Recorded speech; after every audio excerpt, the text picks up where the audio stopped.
Alright guys, so basic video है आप लोगों के लिए जहाँ पे हम लोग बात करने वाले हैं कि बेस्ट प्लेटफॉर्म कौन सा है क्रिप्टो करेंसी ट्रेडिंग। ठीक है। इस डिस्क्रिप्शन में मैं कोई से भी लिंक नहीं दूंगा, सो अगर अभी आपको खुद ही करना है तो आप खुद ही उस वेबसाइट पे जाके, उस एक्सचेंज पे जाके आप साइन अप करना। ठीक है। Now here is the thing, यहाँ पे किस तरीके का अब हमें सीन देखना है।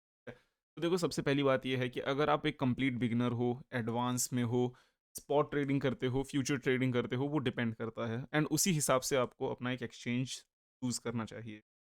नाउ ये वीडियो मैं बेसिक लॉन्ग टर्म के लिए बना रहा हूँ, so most of the people जो पहले से ही क्रिप्टो में हैं उन लोगों के लिए ये बहुत ही ज़्यादा यूजलेस वीडियो होने वाली है। But if you are new to the crypto industry, this video is going to help you a lot. और देखो, सबसे पहले यहाँ पे दो तरीके के एक्सचेंजेस होते हैं।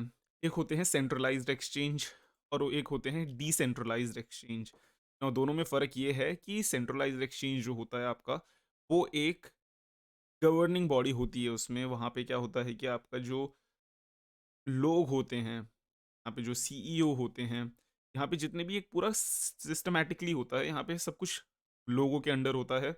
एंड सबसे बड़ी बात यहाँ पे ये है कि यहाँ पे कुछ भी हो सकता है। एंड कुछ भी से मेरा मतलब ये है कि ऑल ऑफ अ सडन अगर कुछ इशू आता है, ठीक है, तो या कोई गवर्नमेंट पॉलिसी आती है या कुछ भी इनकेस होता है, यहाँ पे कंपनीज को गवर्नमेंट के साथ कंप्लाई करने के लिए कुछ कभी कभी रूल चेंज करने पड़ सकते हैं, या इन केस कभी सिचुएशन ख़राब होती है तो यहाँ पे कंपनीज को काफ़ी सारे ऑप्शंस भी या तो ऐड करने पड़ते हैं या तो हटाने पड़ते हैं। एंड ओवरऑल अगर अभी आप देखो तो यहाँ पे दो चीज़ें हैं, फ़ायदे दोनों में है, नुकसान दोनों में है। बट अगर आप बाइनेंस या अगर टॉप इसमें से कुछ भी यूज़ करते हो, उसमें एक चीज़ ये रहती है कि आपको एक कस्टमर सपोर्ट अवेलेबल रहता है। दैट मीन्स अगर आपका कोई इशू आ रही है एक्सचेंज यूज़ करने में, अगर आपका कहीं पे कुछ गलत हो गया तो आप यहाँ पे एक्सचेंज को कांटेक्ट करके वो आपको हेल्प करते हैं।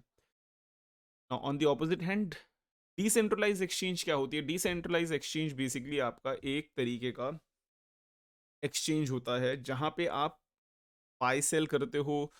नॉर्मली चीज़ें सेम वैसी ही होती हैं, ठीक है। बट यहाँ पे बड़ा फ़र्क ये है कि आप यहाँ पे कोई कॉन्टैक्ट सपोर्ट नहीं कर सकते, यहाँ पे कोई एक गवर्निंग बॉडी नहीं रहती, ठीक है।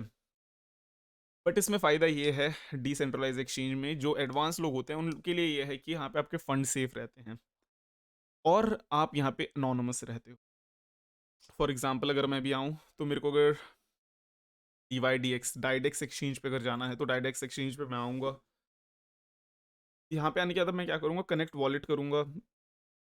यहाँ पे फिर मैं अपने वॉलेट के साथ कनेक्ट करके वो फंड मेरे वॉलेट पे ही रहेंगे, ठीक है। उसके बाद बस मेरे को क्या करना है, अपने हिसाब से पोजीशन लगानी है, ट्रेड करना है और वो डायरेक्टली मेरे वॉलेट से ट्रेड होगा, ठीक है।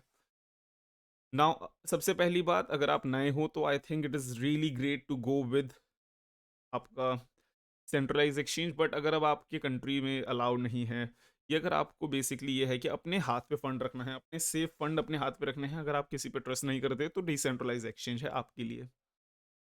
राइट, इसके बाद फिर अब आता है कि दूसरा फैक्टर जो कि है मार्केट में ट्रस्ट एंड उनके पास बैकअप कितना है। नाउ ये रिसेंटली काफ़ी ज़्यादा पॉपुलर हुआ है जब यहाँ पे आपका FTX एक्सचेंज जब पूरा यहाँ पे आपका बंद हो चुका है।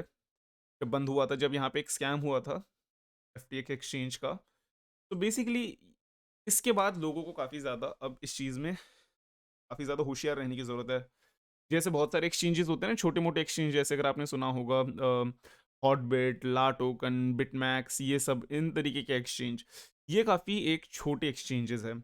एंड इनके पास इतना बड़ा फंड नहीं है खुद को सस्टेन करने के लिए कि अगर यहाँ पे इन केस बेयर मार्केट आती है, यहाँ पे इन केस मार्केट बिल्कुल ही ज़्यादा बिल्कुल नीचे चली जाती है, मोस्ट ऑफ द टाइम यहाँ पे जो बिल्कुल छोटे छोटे एक्सचेंजेस होते हैं ये कुछ टाइम के लिए विड्रॉल्स बंद कर देते हैं। And this is a nightmare for guys, like जो भी ट्रेडिंग करते हैं, जिनका भी इन्वेस्टमेंट कर रखा है, जहाँ पे आपने जिस प्लेटफॉर्म पे आपने इन्वेस्ट कर रखा है, अगर वो ही पूरा अगर आपका बंद होके चले जाते हैं ना, दैट्स द वर्स्ट थिंग। तो इस सिनेरियो पे मैं यहाँ पे आपका टॉप कुछ एक्सचेंजेस को मैं ट्रस्ट करता हूँ। ऑफ कोर्स अब यहाँ पे ट्रस्ट की बात एक अलग होती है एंड ऑनेस्टली यहाँ पे अब हम किसी को भी वो नहीं कर सकते। फॉर दैट सेंस मैं तो यही बोलूँगा decentralize exchange are the best. But अगर अभी आप यहाँ पे इसमें देखते हो तो personally I feel like OKX, then आपका बायबिट, देन आपका बाइनेंस, एंड साथ ही साथ 1-2 एक्सचेंजेस होंगे जिनके पास अपना खुद का अच्छा बैकअप है, वो सर्वाइव कर सकते हैं। लेकिन अगर आप बहुत छोटे-छोटे एक्सचेंजेस की बात करो, जैसे ला टोकन हो गया, आपका हॉटबिट हो गया, आपका छोटे-छोटे रीजनल एक्सचेंजेस हो गए, उनमें थोड़ी-सी आपकी दिक्कत आ सकती है, ठीक है? अल्टीमेटली अब आपको लास्ट चीज़ ये देखना है कि अगर आप एक सीरियस ट्रेडिंग करते हो और आपको ये है कि अब आपको फ्यूचर्स देखना है, तो अब आपको ये देखना पड़ेगा कि क्या कौन-सा एक्सचेंज बेस्ट है जिसमें आपको जो करेंसी ट्रेडिंग पेयर चाहिए, फॉर एग्ज़ाम्पल XRP यूएसडीटी चाहिए, वीचेन यूएसडीटी चाहिए, उसमें आपका फ्यूचर्स में अवेलेबल है या नहीं है, ताकि आप उसमें लेवरेज लगा सको, तो आपको वो भी देखना है। सो एट द एंड मैं यही बोलूँगा कि यहाँ पे आप मल्टीपल चीज़ें कर सकते हो। It is always great to diversify your funds. Now मैंने ये नहीं बोला डाइवर्सिफ़ाई योर पोर्टफोलियो, मैंने बोला डाइवर्सिफ़ाई योर फंड, एंड इसका रीज़न ये है कि अगर आप सिर्फ बाइनेंस में 100 अपना $1 मिलियन डालते हो, that's a really risky move. All of a sudden अगर यहाँ पे फाइनेंस टेक्निकल सपोर्ट में भी जाता है, या बोलते हैं टेक्निकल एरर में जाता है, जहाँ पे बोलते हैं कि अभी हमारा सर्वर डाउन रहेगा फॉर 7-8 आवर्स, आपके यहाँ पे धड़कनें मुंह से बाहर आ जाएंगी, ठीक है? तो यहाँ पे यही बेस्ट रहेगा कि आप यहाँ पे फंड्स अपने डिवाइड करके अलग अलग एक्सचेंजेस में रखो। फॉर एग्जांपल OKX में आपने थोड़ा सा रख लिया, फाइनेंस में थोड़ा सा रख लिया, एंड देन यहाँ पे साथ ही साथ आपने अपने वॉलेट पे कुछ फंड रखा है अलग से। इसमें क्या होता है कि आप पहली बात बहुत ही बड़े बड़े रिस्की ट्रेड नहीं लेते। फॉर एग्जांपल अगर आपने एक अपने एक अकाउंट पे 10 लाख रुपए आपने रखे हैं, वहां पे अब आप एक ट्रेड लेते हो, तो नॉर्मली अब आप एक ट्रेड लोगे तो वो आपका एक ट्रेड कम से कम होगा 50,000 का, 1 लाख का। तो अगर अब आपने वही 10 लाख रुपए आपने डिवाइड ऐसे करे हैं कि बाइनेंस में 3 लाख है, OKX में 3 लाख है, और बाकी बचे जो आपके 4 लाख हैं वो आपने एक सिक्योर जगह पे रखे हुए हैं, दूसरे एक्सचेंजेस पे या अपने खुद के वॉलेट पे। यहाँ पे क्या रहता है कि अब आप यहाँ पे ट्रेडिंग तो करोगे ही करोगे, बट यहाँ पे ये है आपको एक बैकअप ये मिलता है, इन केस कभी किसी का सर्वर डाउन है, या कभी फॉर एग्जांपल किसी बाइनेंस में जितने ट्रेडिंग पेयर हैं, बहुत सारे ट्रेडिंग पेयर आपका OKX में नहीं है, और जो OKX के पास है वो बाइनेंस के पास नहीं है। तो इस तरीके से जब आप यहाँ पे अपने पोर्टफोलियो को, अपने इन्वेस्टमेंट को डाइवर्सिफाई करते हो, आप यहाँ पे ज़्यादा होशियार रहते हो, ज़्यादा आप यहाँ पे रिस्पॉन्सिबल रहते हो। Now that being said, that was the video for today guys. I hope आपको वीडियो इन्फॉर्मेटिव लगी हो।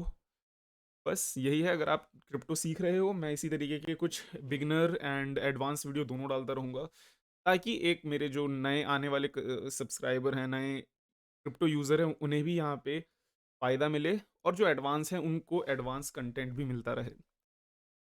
Take care of yourself, make profit, and see you.